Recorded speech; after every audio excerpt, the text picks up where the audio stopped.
Inspector Jayaprakash Jatav.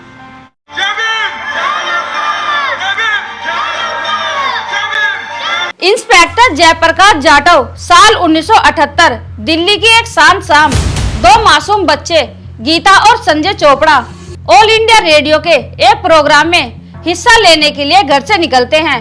उन्हें क्या पता था कि रास्ते में मौत उनका इंतजार कर रही है।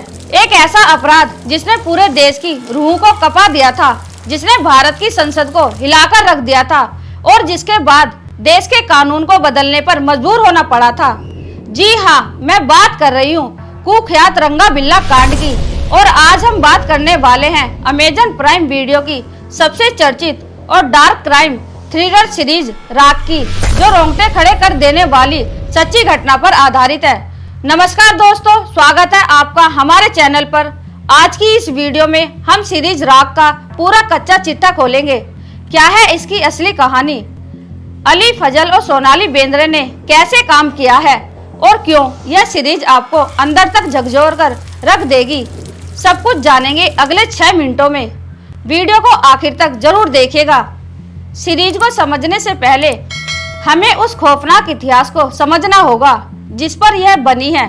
26 अगस्त 1978 को दिल्ली में दो भाई बहन गीता 16 वर्ष और संजय 14 वर्ष लिफ्ट लेने के चक्कर में दो साथी अपराधियों की गाड़ी में बैठ जाते हैं। इन अपराधियों के नाम थे कुलजीत सिंह उर्फ रंगा और जसबीर सिंह उर्फ बिल्ला। ये दोनों सिर्फ चोर उचक्के नहीं थे, बल्कि इनके अंदर इंसानी शक्ल में भेड़िए छिपे थे। इन दोनों ने बच्चों का अपहरण किया। उनके पिता, जो कि नेवी के एक सीनियर ऑफिसर थे, से फिरौती मांगने की कोशिश की, लेकिन जब उन्हें लगा कि वे पकड़े जा सकते हैं तो उन्होंने उन मासूम बच्चों के साथ जो दरिंदगी की उसे आज भी देश भूल नहीं पाया है। कई दिनों की तलाश के बाद दोनों बच्चों की लाशें शत-विशत हालत में मिली। इस घटना ने दिल्ली की सड़कों पर जनता का गुस्सा भड़का दिया था। लोग न्याय के लिए सड़कों पर उतर आए थे। अब बात करते हैं 2026 में आई वेब सीरीज राख की। डायरेक्टर ने इस 50 साल पुरानी घटना को आज के दर्शकों के सामने बेहद संजीदगी और बारीकी से पेश किया है। सीरीज की शुरुआत बेहद शांत तरीके से होती है, लेकिन जैसे ही बच्चे गायब होते हैं, कहानी की रफ्तार और इसका अंधेरा आपको अपनी स्क्रीन से चिपका देता है। यह सीरीज सिर्फ इस बारे में नहीं है कि अपराध कैसे हुआ, बल्कि यह फोकस करती है उस पुलिस इन्वेस्टिगेशन पर जो अपराधियों को पकड़ने के लिए 24 घंटे चलाई गई थी। कहानी में दिखाया गया है कि कैसे उस दौर में बिना मोबाइल फोन, बिना सीसीटीवी कैमरों और बिना आधुनिक फोरेंसिक तकनीकी के पुलिस ने सिर्फ अपने दिमाग, मुखबिरों और कड़ी मेहनत के दम पर देश के दो सबसे बड़े अपराधियों को ट्रैक किया।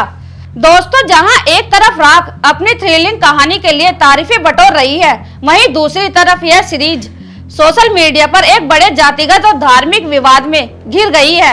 इंस्पेक्टर जयप्रकाश जाटव।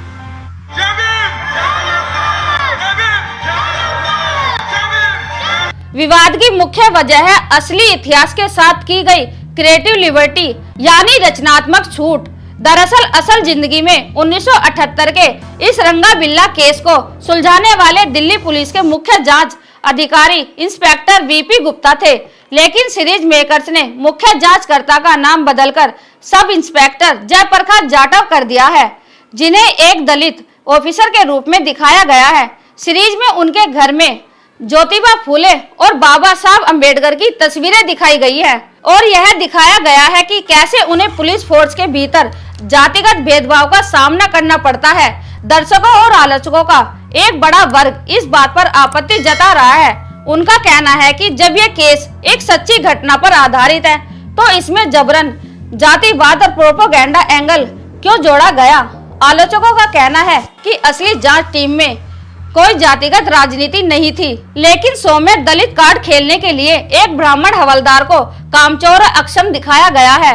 दूसरा आरोप है असली अपराधियों के नाम कुलजीत सिंह रंगा और जसबीर सिंह बिल्ला थे, जो सिख समुदाय से थे, लेकिन सीरीज में विलेन की पहचान बदलकर उन्हें हिंदू नाम बाबू और राजो दे दिया गए।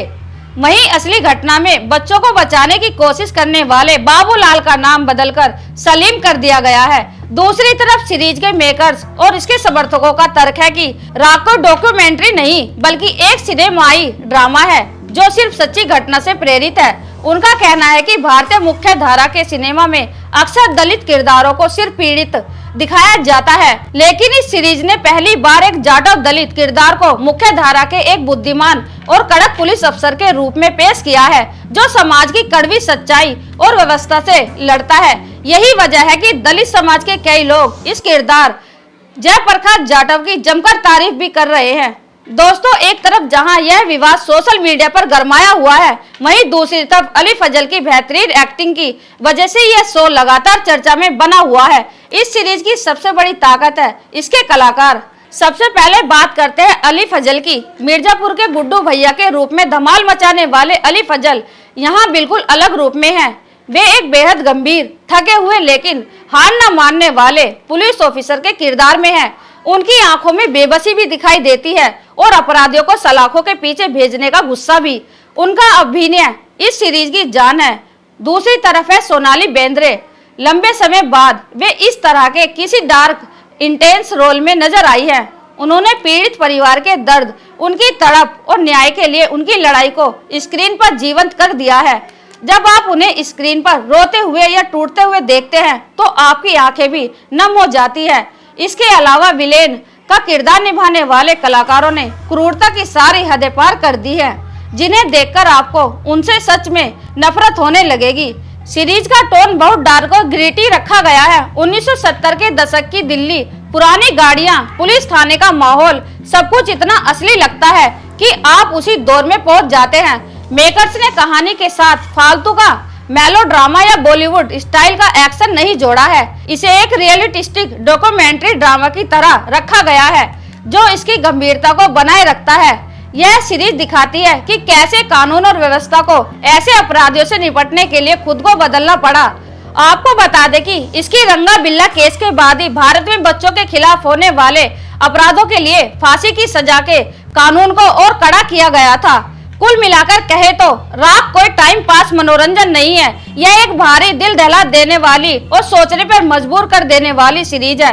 अगर आपको दिल्ली क्राइम या पाताल लोक जैसी रियलिस्टिक और सच्ची घटनाओं पर आधारित क्राइम थ्रिलर पसंद है तो अमेजन प्राइम वीडियो की यह सीरीज आपके लिए ही बनी है।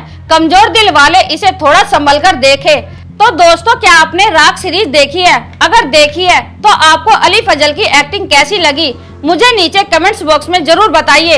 अगर वीडियो अच्छा लगा हो तो इसे लाइक करें, अपने दोस्तों के साथ शेयर करें और ऐसी ही बेहतरीन रिव्यूज और कहानियों के लिए हमारे चैनल को सब्सक्राइब करना ना भूलें। धन्यवाद।